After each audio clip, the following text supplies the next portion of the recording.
thoughtful ideas and suggestions for guests and topics. Great events, programs, and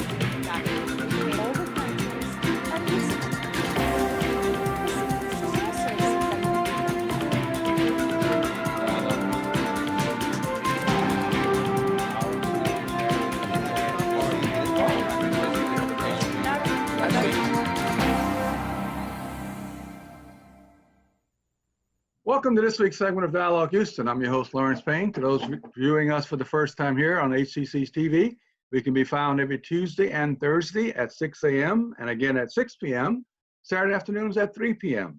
As always, at the top of the hour, let me thank you for your thoughtful calls, emails, and text messages concerning previous shows we've aired here on HCC's TV Dialogue Houston, where after all, this is your community affairs, public affairs show here on HCC TV, proudly now in its 27 seasons, thanks to you. We have a great show lined up for you. We're going to look at aspects of this being August. This is National Black Business Month. We're going to feature two segments on this issue.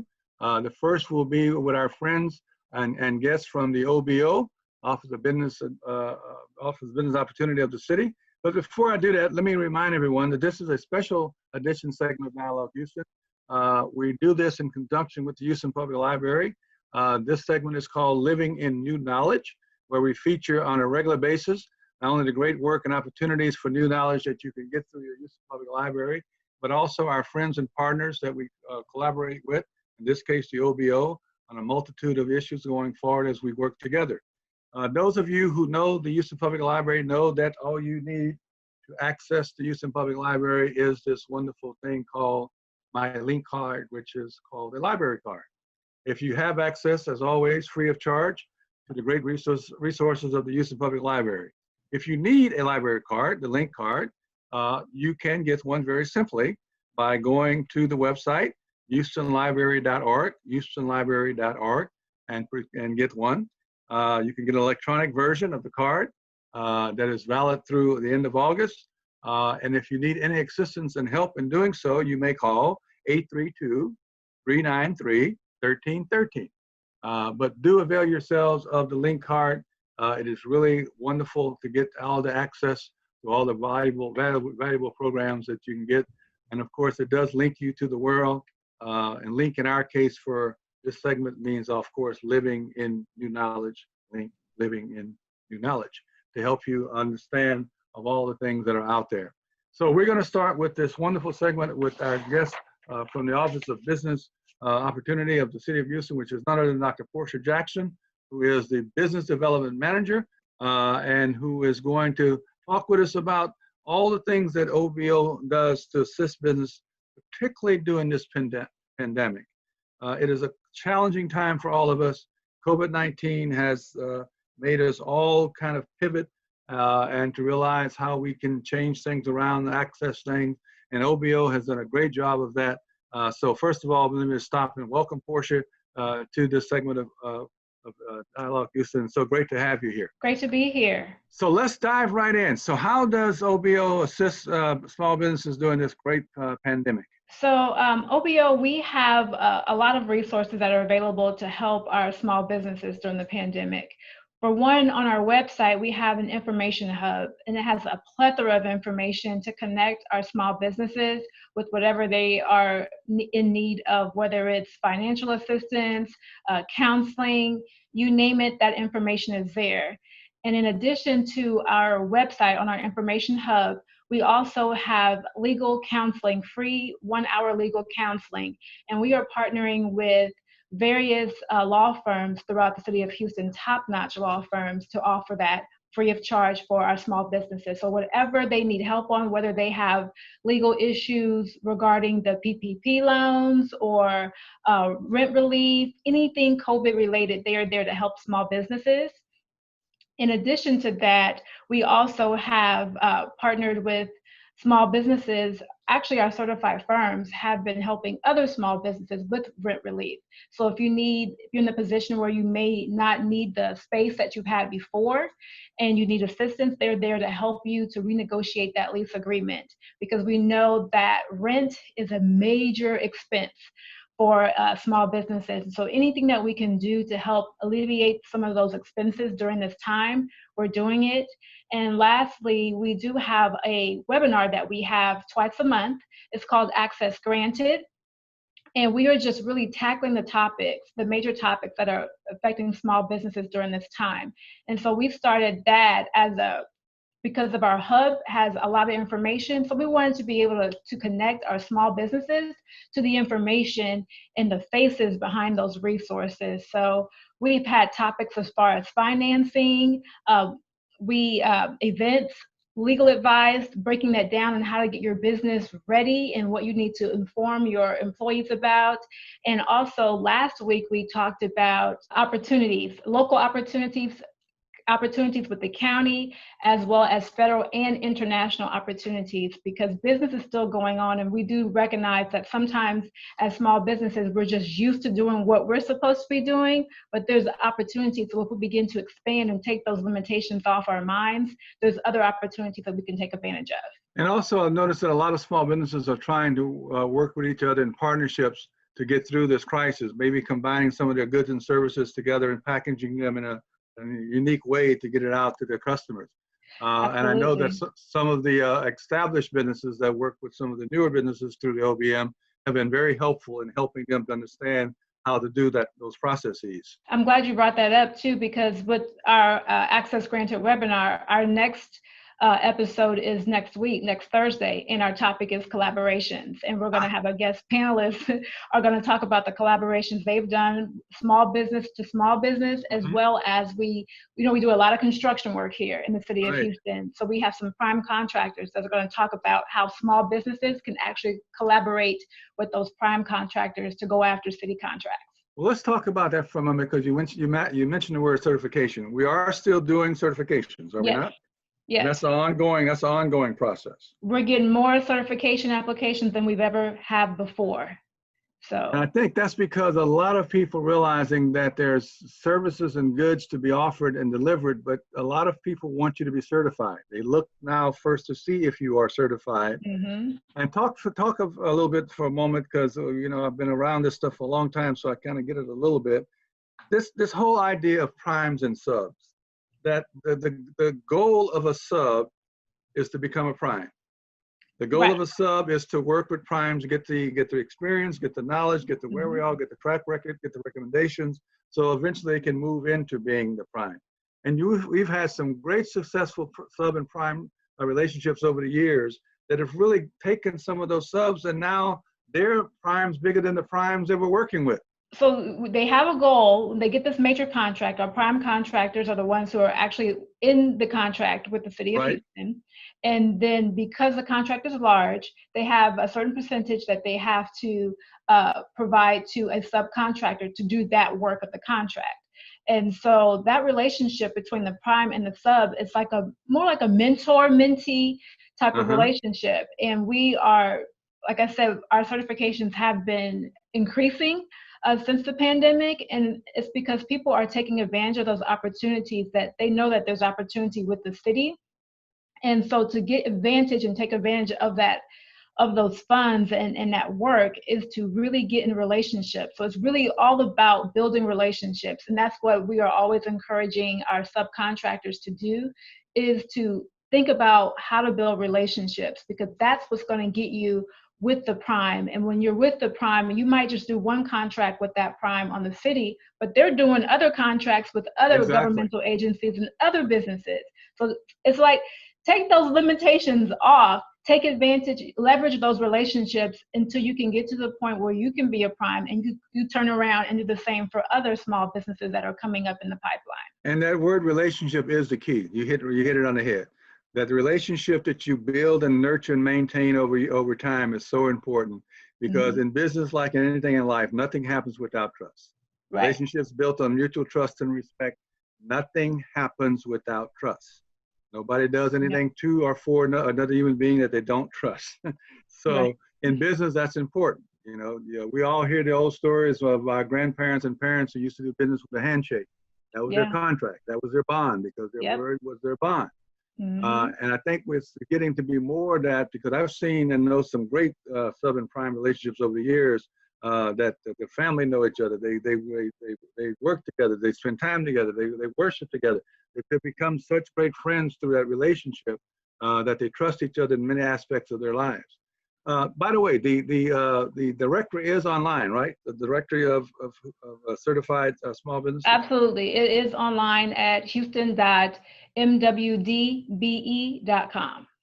So anybody who wants to look up a certified company that you might want to consider doing business with, it's all right there online. What are the trends you see going forward? You know, we're in this COVID-19 thing, and some people say we don't know how long we'll be, but it is affecting African-American businesses. And how long this will go on, I think we're all learning lessons, though, of how not only to cope, but how to even thrive. I hear businesses even figuring out a way to thrive, not just cope and survive in this environment. What are some of those things that y'all have seen and touched on? So a lot of things we're seeing, collaborations like we talked about more before, is we're seeing a lot of businesses now wanting to collaborate than ever before. We're also seeing, ironically, I read an article the other day that 76% of African-American businesses said that COVID was detrimental, but from that same population, 75% said that they saw an increase in business. And that's really attributed to the attention now of the social injustices. So with Instagram and all these social media forums pushing the Black Lives Movement and the Black Lives Matter movement, we've seen that African-American businesses have been getting attention, and people are holding businesses and individuals accountable for patronizing Black businesses. So there's things going on. Even just on a personal note, we have this girlfriends chat, and part of the chat, when we come to visualize and talk to each other, is we have to support a Black business. So we're supposed to come with our food, Black restaurant, and talk about our experience there and where we got our food from. So it's that push, and so it's a good opportunity. And I think that National Black Business Month is at a perfect time given our climate right now. So Black businesses have this opportunity that they weren't necessarily getting before, the attention, but to really take advantage of it and leverage it. Very good. All right, before we run out of time, let me just ask you very quickly, what's the next big major trend you see coming down the pike? I think the next best trend is with more businesses being started. We get so many calls that people are trying to start business, but virtual businesses, from apps to just very innovative businesses. So that trend, we're helping to make sure that we have converted all of our services online and pushing innovation among small businesses, because we're in a virtual world. We're at the tip of it, but we're really going to be in it. And once we get there fully, there's no turning back. Listen, I'm going to take a pause and break, and we're out of time for this segment, but I want to get with you and do a follow-up. And we'll do perhaps even a Zoom just on this aspect, because I think the way you couched it in a post-George Floyd reality world, how important we're actually beginning to focus perhaps on Black businesses, on Black communities supporting each other and working together, and supporting our Black businesses more, and making it more of a local thing, and doing things with smaller businesses, which therefore translates to Black and minority businesses, and being able to have, again, that personal touch and service provided by these small businesses and African-American businesses, which I think may be, as you said, with every plus there's a minus, with every rain there's a storm, with every storm there's a rainbow. There might be some good that comes out of all of this in a way that gets us back at looking at and toward each other as a source of resources. All right, thank you. We're going to we have to go for now, but we look forward to doing more. Porscha Jackson, Business Development Manager, Office of Business Opportunity for the City. Thank you, Porscha. Thank you. All right, we're going to take a small pause and break. We're going to come back. We'll be joined by our great friends from the Gregory School to talk about the historical context of moving forward, but you have to understand some of that history and appreciate the history that informs the present, that allows us to talk about the future and have a greater, brighter future together, because a lot has been done, and the Gregory School has done a great job of keeping that all straight for us. We'll be right back. Please stay tuned.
A natural disaster may force you to evacuate, and the coronavirus could impact your emergency plans. So take steps now to help your family and community prepare.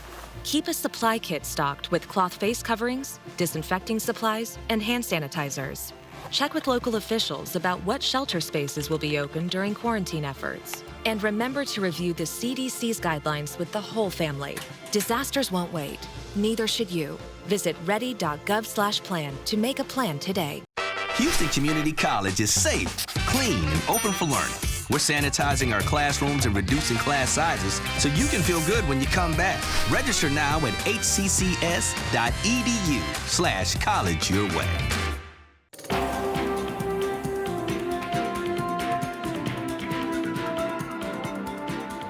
Welcome back to this week's segment of Dialogue Houston.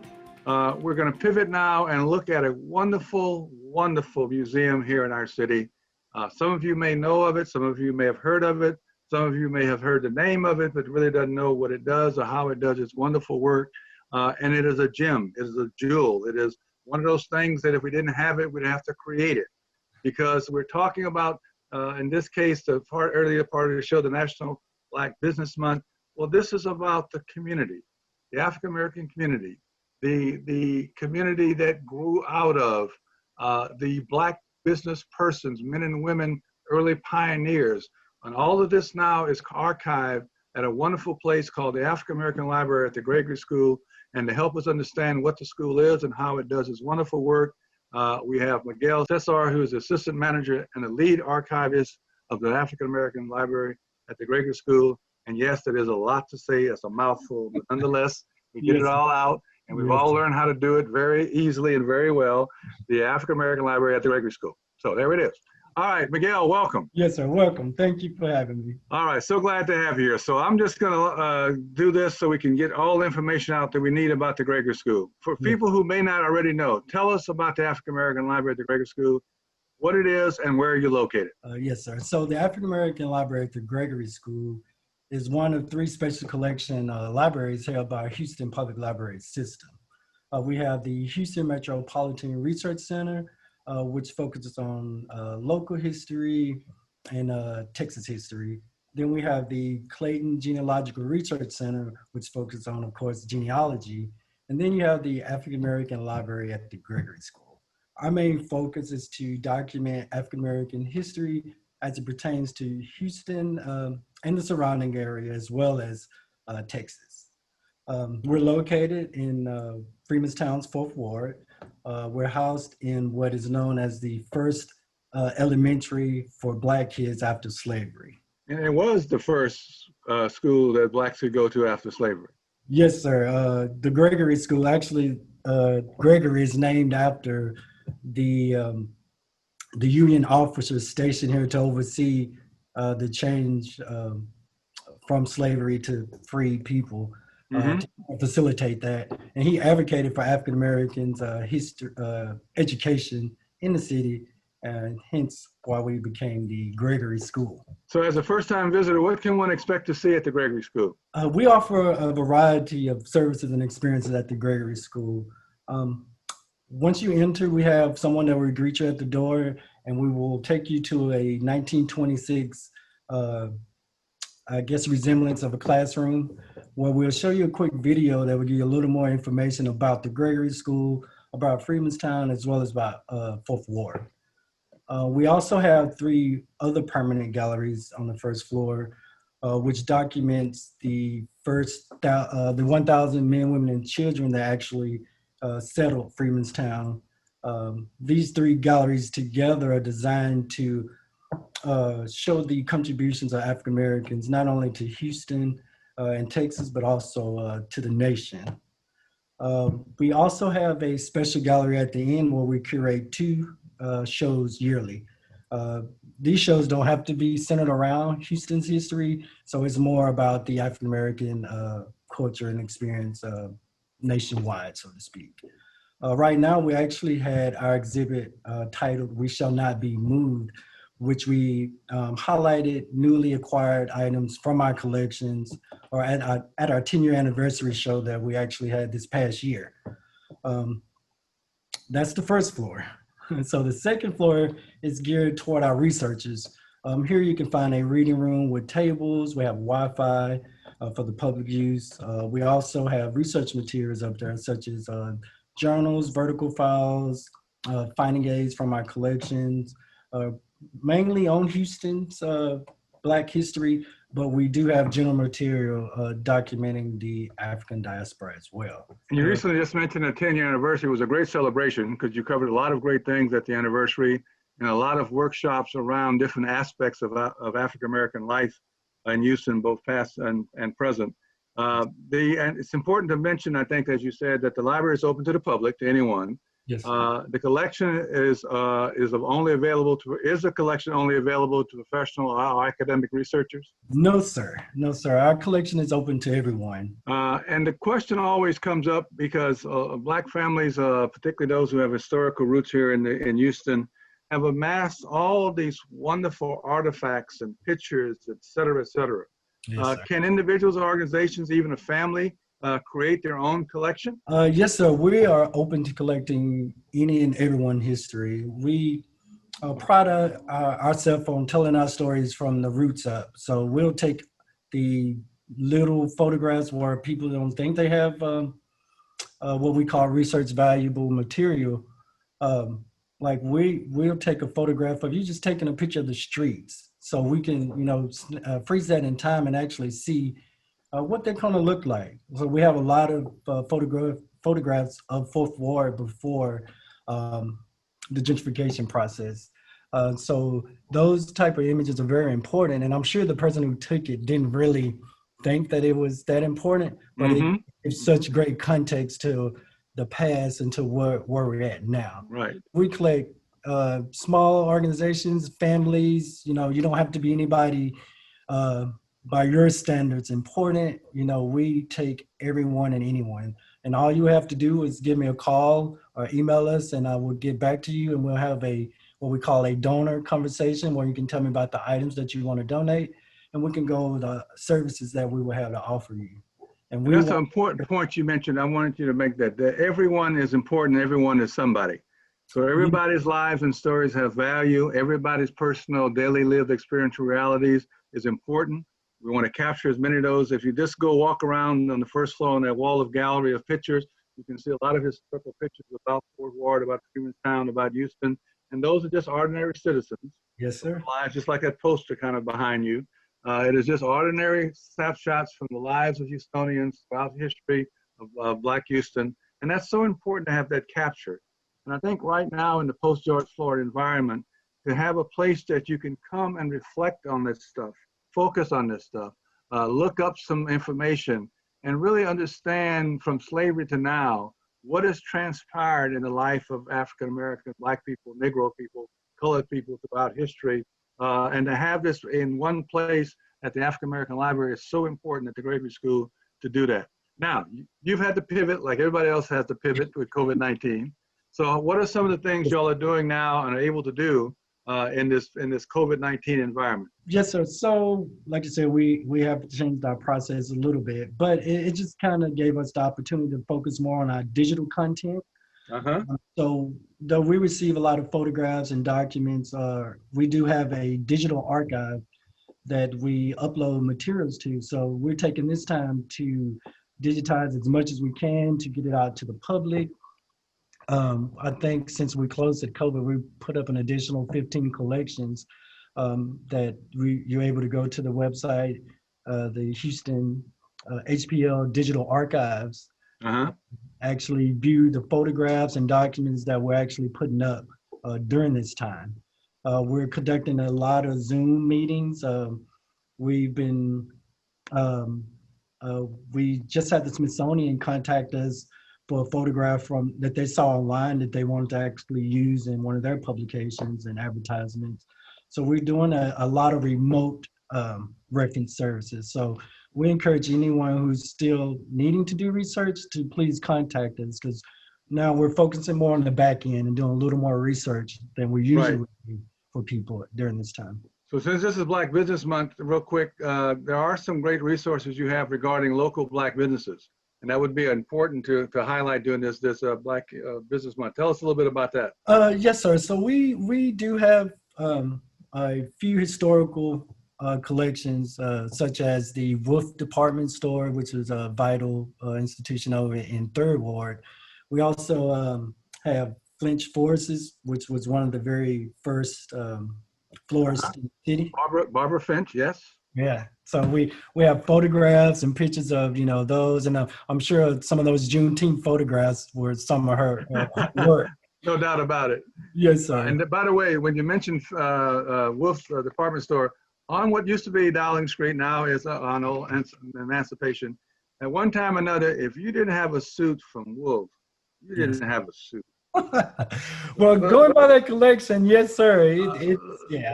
Let's be clear. Now, if you want to be part of Black history, you had to have at least one suit that you fessed up to that you own and you bought from Wolf. But anyway, that's a whole other story for another discussion. All right, before we run out of time here, give us the information on where we can reach you at the Gregory School and contact information number and all that good stuff wise, so we can make sure we follow up with you. Yes, sir. And I also would like to say that we're still actively collecting African-American businesses to this day. Oh, yes. Uh-huh. So whether you're, you know, a month old, a year old, 2 years old, like you don't have to be a historic business to document your existence. So please contact us and get, you know, we can get your collection started.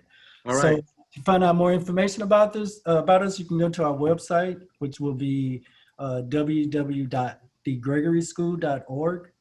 To learn a little more about us, or you can email us at hpl.gregoryschool@houstontx.gov. You can also call us. We're available to answer phones from Monday through Friday, 10 to 4 at 832-393-1440.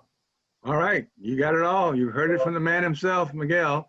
I want to thank you very much for being on Dialogue Houston, Miguel, and thank you for that great information about the Gregory School. We appreciate that. Yes, sir. Thank you. All right, we'll be following up with you and then with Danielle Burns, who is the director of the school, and your wonderful staff over there to look at some of the aspects that we're going to be doing going forward. I think even some Zoom things we're talking about doing together to talk about really the reality from the African-American perspective in the issues that a post-George Floyd world has produced. As you said, Miguel, it focuses on now the inequities and inequalities that we had all the while that we knew were there, that affected different people different ways, but now it's just so blatantly obvious to so many who either cared not to see it, even though it was there, or who did not have enough in their heart to want to see it and understand the issues. So maybe we can help bring some insights to that. So we look forward to doing that. All right, we're going to get out of here for this week. We got a lot to talk about. One thing about the environment we're living in now and this portal that we're in the middle of, in this passageway, in this middle passage, in this time in between, it gives us great opportunity to think, to reflect, to plan together, to organize, to figure out how we as human beings can be in relationship with human beings, even in a virtual world, to help us all make sense of what is happening and what is going on around us. Until next time we come together for Dialogue Houston, as always, be safe, be well, peace, power, and love.